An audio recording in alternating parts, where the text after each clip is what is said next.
রাজ্যের ছাত্রছাত্রীদের ভবিষ্যৎ নিয়ে এই শিক্ষা দপ্তর ছিনিমিনি খেলছে। রাজ্যের মুখ্যমন্ত্রী শিক্ষা দপ্তরেরও ভারপ্রাপ্ত মন্ত্রী, উনি যখন এই শিক্ষা দপ্তর পরিচালনা করেন তখন শিক্ষা দপ্তর প্রতিদিন পেছন থেকে আরো পেছনের দিকে যাচ্ছে। রাজ্যের শিক্ষামন্ত্রী তথা মুখ্যমন্ত্রীর কোনো সম্বিত ফিরছে না। উনি নানা জায়গায় ঘুরে ঘুরে জ্ঞান বিতরণ করছেন।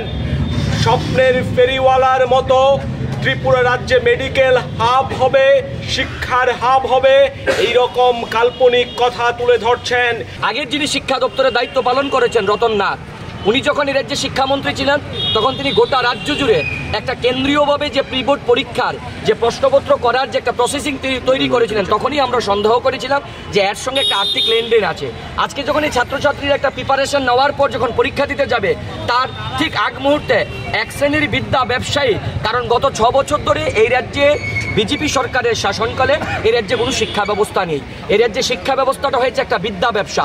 এই বিদ্যা ব্যবসায়ীরা প্রশ্নপত্র ফাঁস করে দিয়েছে।